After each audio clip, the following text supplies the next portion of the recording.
The wheel of time stops for no man, Andreas. You're told this in the very first scene in the game by Prester John. It's delivered in an offhand manner, but those words are the foundations that Pentiment is built upon. The pitch for the game is this. It's a murder mystery point-and-click adventure game.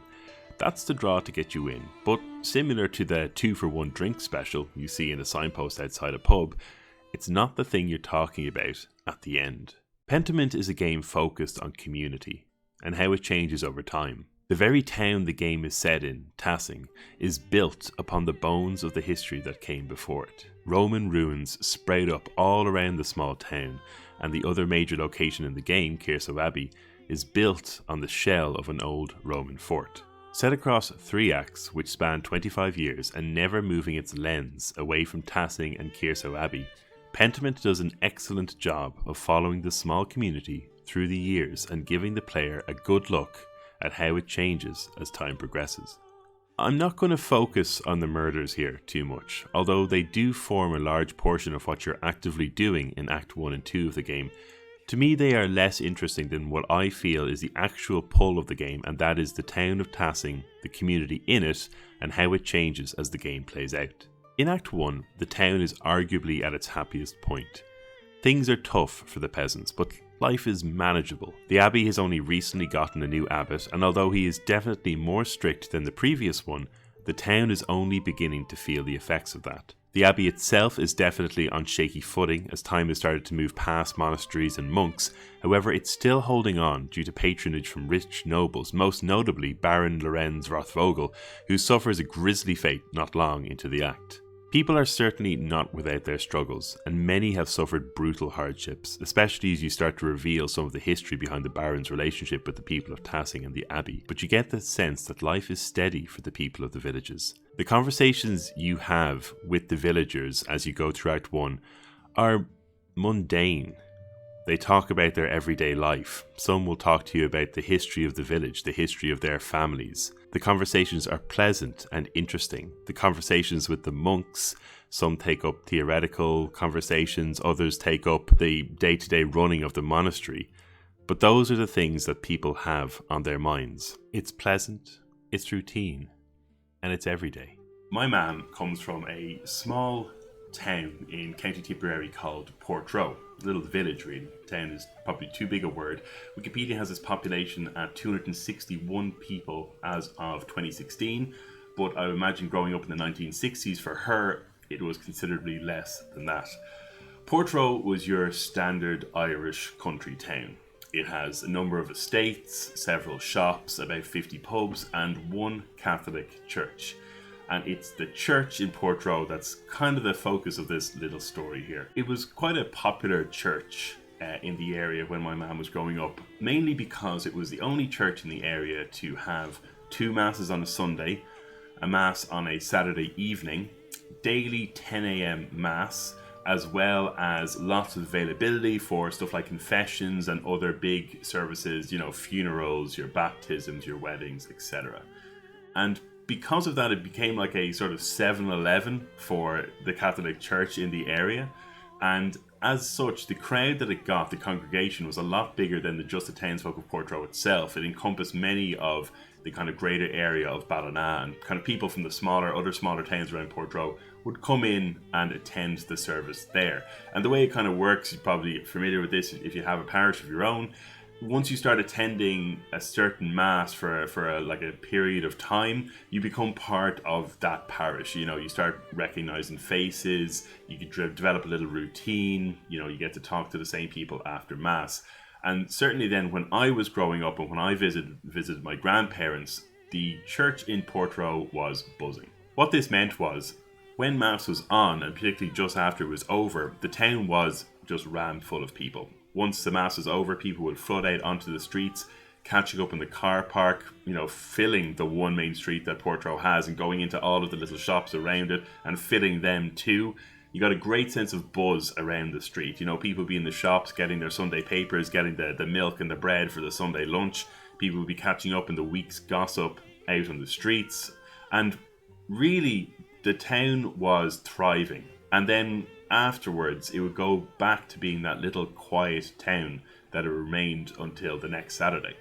I speak of and remember this moment with great fondness. It's kind of one of my abiding memories of Portroe, the town, and also my relationship with my grandparents, because my grandparents' house was situated directly opposite the church, just across the street. And in the front of my grandparents' house was a shop, a small little grocery shop that my grandmother, my granny, ran. And she would have the kind of help of her kids to run it.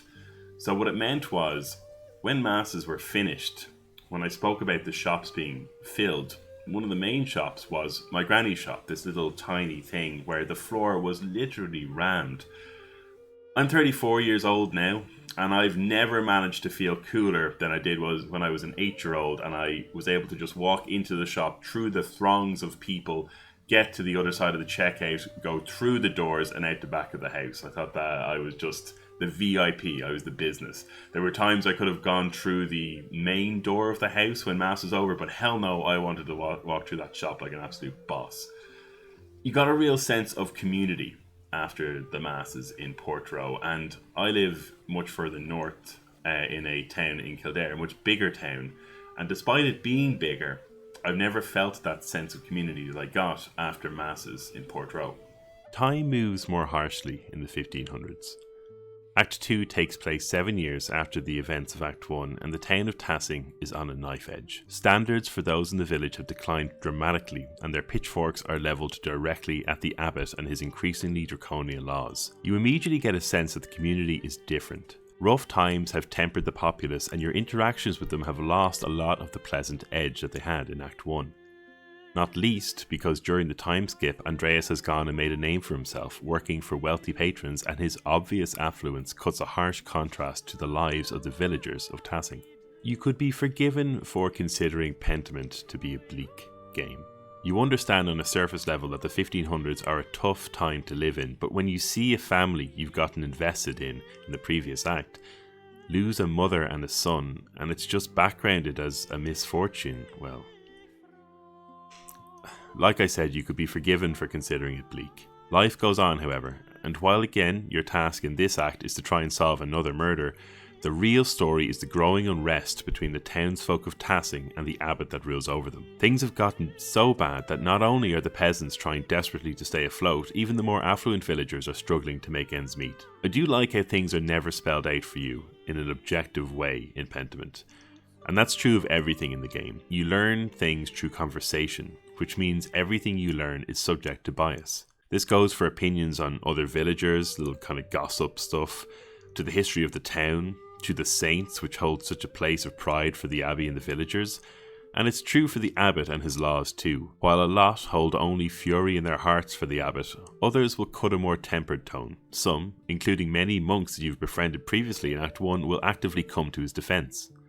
Indeed, the abbot himself, while stern, never really portrays an evil or greedy side to him in his conversations.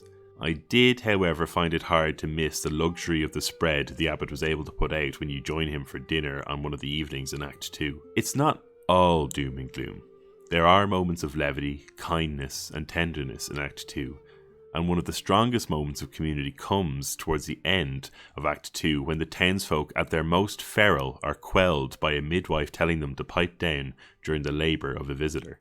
But they only stay quelled for so long, and eventually things come to a head with the burning of Kearsau Abbey. In 2006, my granny passed away, and things changed. In Portroe, like many rural villages in Ireland, it was suffering under heavy urbanisation that Ireland had been going through for quite a long time now. People were moving out of their small rural villages in order to find jobs and moving to the big cities in Ireland, the Dublins, the Limericks, the Galways, or further afield.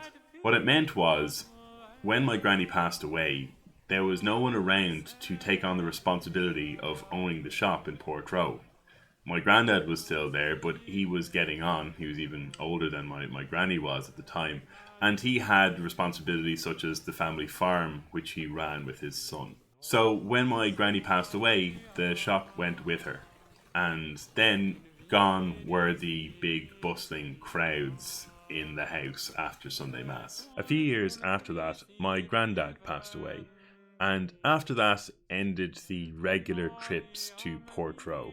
We still went once a year to attend the anniversary mass that was said in the local church for my granny and my granddad, but that was really it.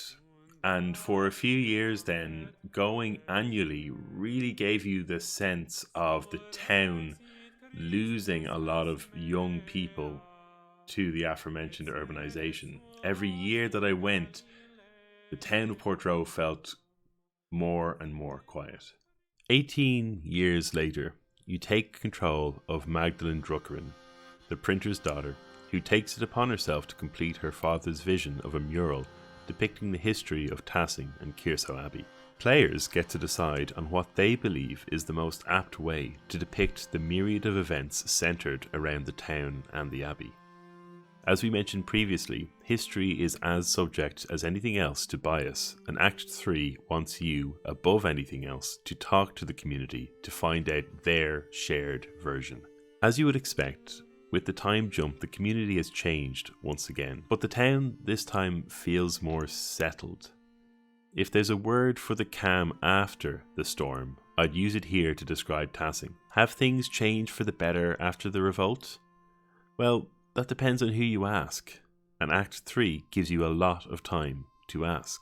Some will tell you things are worse, that Peter and his recklessness got people killed for nothing. Others will tell you their lives have changed immeasurably for the better, that while they're still ruled by someone not from the town, it's a more distant relationship, and they're left alone for the most part. Again, it's up to you as the player to decide what your truth is. Like everyone else, I'm biased. But as I watch Big Jorg be congratulated by his fellow townsfolk after a warm speech, surrounded by villagers who all, for the most part, are happy to spend those precious moments celebrating in each other's company, I find it hard not to see good in a lot of the change that has undergone the town. That said, as I walked through the ruins of Kearsau, I felt pangs of nostalgia and melancholy that are not exactly unfamiliar to me. It's been 16 years since my granny passed away, and longer still since the shop was in its heyday. Since then, Ireland as a whole has gone through a pretty massive decline in Catholicism in general. In terms of parish priests, 21% of all priests and brothers have died in the last 3 years, and the average age doesn't bode well for the future. This is a change that the town of Portroe has felt most keenly. What used to be a very popular church with all of the different services now no longer has a parish priest. The one they had a few years ago left and there was no one to replace him. So now they send a priest from the larger town of Nina to drive to Portroe to say mass there once a week. As you can imagine, the thing that brought the popularity to the church in Portroe was its convenience, and now it only has one mass a week said by a priest who's not even part of the parish. The population that go to mass now in Portroe has declined quite substantially. I haven't been there in a while. The last time I was there was at an anniversary mass pre-COVID. But when I was there, I remember counting the people that were attending the mass that weren't part of our extended family who had specifically driven to Portroe to attend it, and there was less than 20 people there. As you can imagine, we weren't exactly spilling out of the streets after the mass. Portroe has changed. My memory of it, of the bustling streets, of the sense of community that I hadn't felt in my own town, is now just a memory. I'm not a religious person, not anymore anyway. Like a lot of people my age in Ireland, I had a very heavy Catholic upbringing. It was a big part of my childhood for sure, but again, like many people my age, I have grown away from the church and have maybe a bit of resentment towards it as well. But I think I have intertwined the memory of my grandparents and the Catholic Church, or that Catholic Church in Portroe, so significantly that when they were gone, the church that was there and the routine of going to it stood as a sort of replacement for them. And now that the church is in the state that it's in, it almost feels like it's like putting salt on the earth and changing the memory, or not allowing me, I guess, to relive that memory of my grandparents. The wheel of time stops for no man, Andreas. The wheel of time didn't stop for Andreas, nor the pagans, the Romans, the town of Tassing, the monks of Kearso Abbey, or the town of Portroe. As Andreas, you try to halt everything by making things right.